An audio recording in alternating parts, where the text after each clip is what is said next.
ఇక తెలంగాణ పేపర్ ముందుగా చూసుకుంటే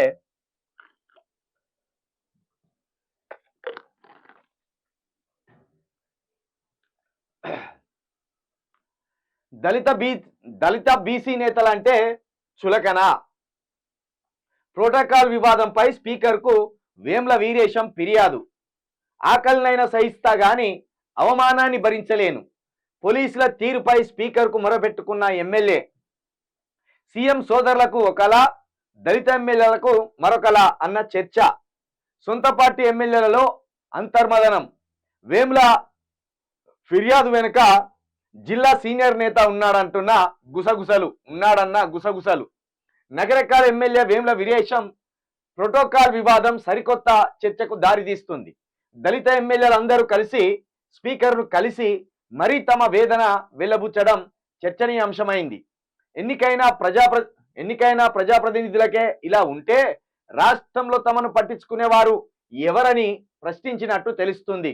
మరొక వైపు సీఎం రేవంత్ రెడ్డి సోదరులకు ఎలాంటి హోదా లేకపోయినా, ప్రజాప్రతినిధులు కాకపోయినా వివిఐపి ట్రీట్మెంట్ ఉండడం, దళిత ఎమ్మెల్యేలను పోలీసులు బయటకు గెంటేయడం కాంగ్రెస్ పార్టీలో రాజకీయ దుమారాన్ని సృష్టిస్తుందని విశ్లేషకులు అంటున్నారు. కాంగ్రెస్ పార్టీలో ప్రోటోకాల్ అంశం వివాదాస్పదంగా మారింది. సొంత పార్టీ దళిత ఎమ్మెల్యేలను ఒకలా, సీఎం సోదరులను మరొకలా చూస్తున్నారన్న చర్చ పార్టీలో పెద్ద ఎత్తున జరుగుతుంది. నకరకల్ ఎమ్మెల్యే వేముల వీరేశం ఎపిసోడ్తో ఈ అంశం తెర మీదకు వచ్చింది. బుధవారం మినిస్టర్ క్వార్టర్స్ లో స్పీకర్ను కలిసిన వీరేశం తన పట్ల పోలీస్ అధికారులు వివరించిన తీరును వివరించారు. ఆగస్టు 30న భువనగిరి పార్లమెంట్ నియోజకవర్గంలో మంత్రుల కోసం ఏర్పాటు చేసిన హెలిప్యాడ్ వద్దకు వేముల వీరేశాన్ని పోలీసులు అనుమతించలేదు. దీంతో తీవ్ర మనస్తాపానికి గురైన ఆయన అక్కడి నుండి వెళ్లిపోయారు. పోలీసుల తీరుపై తీవ్ర అసంతృప్తి వ్యక్తం చేసిన ఆయన ఆకలినైనా సహిస్తా గాని అవమానాన్ని భరించనని తెగేసి చెప్పారు.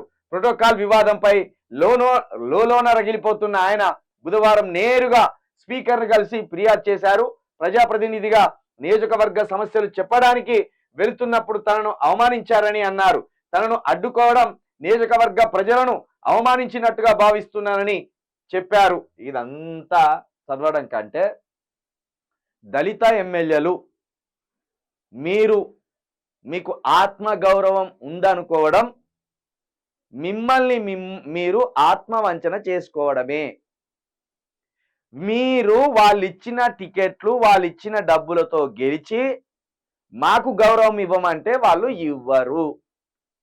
రేవంత్ రెడ్డి తమ్ముడు, రేవంత్ రెడ్డి అన్న కనీసం వార్డ్ మెంబర్స్ కూడా కాదు. కానీ వాళ్లకు దక్కిన గౌరవం కూడా మీకు దక్కుతలేదు. సీఎం స్థాయిలో ఎస్కాట్ వినియోగించుకుంటున్నారు వాళ్ళు. ఈ రాష్ట్రంలో ఎక్కడికి పోవాలన్నా వాళ్ళు అక్కడికి పోతున్నారు. ఆఖరికి రేవంత్ రెడ్డి అమెరికాకు పెట్టుబడుల కోసం పోతే, పరిశ్రమలను తీసుకురావడానికి పోతే కూడా వాళ్ళు కూడా ప్రోటోకాల్ను ఉపయోగించుకొని రేవంత్ రెడ్డి మీటింగ్కి వెళ్ళింది. మీరు మాత్రం మీ జిల్లాకు సంబంధించిన మంత్రి గారి దగ్గరికి వెళ్ళడానికి కూడా మీకు అధికారం లేకుండా పోయింది. పైగా ఇక్కడ ఉన్నది దళిత స్పీకర్. దళిత స్పీకర్ దగ్గరికి పోయి దళిత ఎమ్మెల్యేనే మొరపెట్టుకోవాల్సిన దుస్థితి దాపురించింది. నేను మరొకసారి చెప్తున్నా, 30 నియోజకవర్గాలు ఏదైతున్నాయో 11 ఎస్టీ నియోజకవర్గాలు, 19 ఎస్సీ నియోజకవర్గాలు. అటు ఎస్టీ నియోజకవర్గాలు 11, ఇటు ఎస్సీ నియోజకవర్గాలు 19, రెండు కలిపితే 30. ఈ 30 మంది ఎమ్మెల్యేలు కరెక్ట్గా బరిగీసి కొట్లాడితే రాష్ట్ర పరిస్థితి మారిపోతుంది, నియోజకవర్గాల పరిస్థితి మారిపోతుంది, రాజకీయమే తారుమారైతుంది. రాజకీయంన తారుమారు చేసే అంత శక్తి మీ దగ్గర పెట్టుకొని మీరు చెంచాలుగా మారి, మీరు బానిసలుగా మారి పైకెళ్ళి మాకు గౌరవం దక్కలేదంటే ఇది ఎట్లా అర్థం చేసుకోవాలి?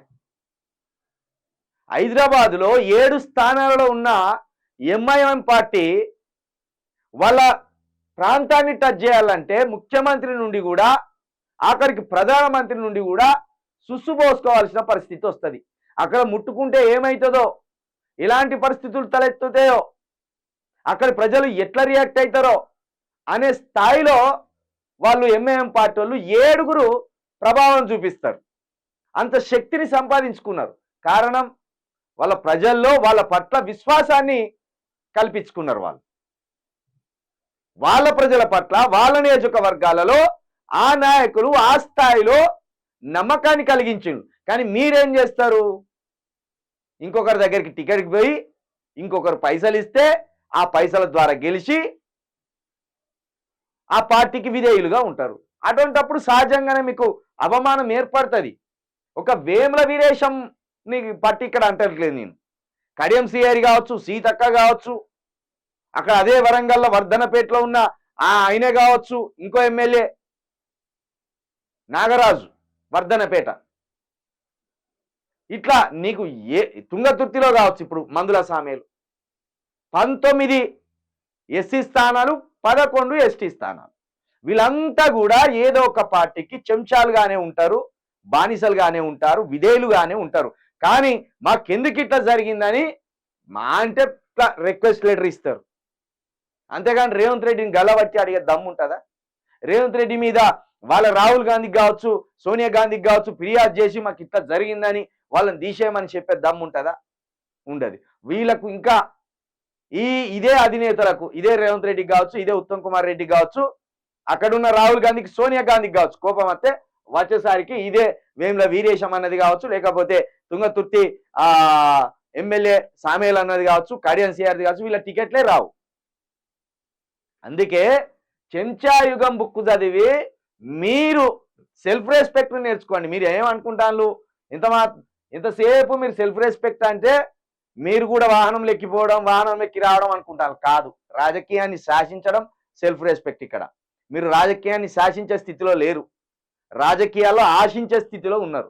కాబట్టి మీకు దొరికాయి.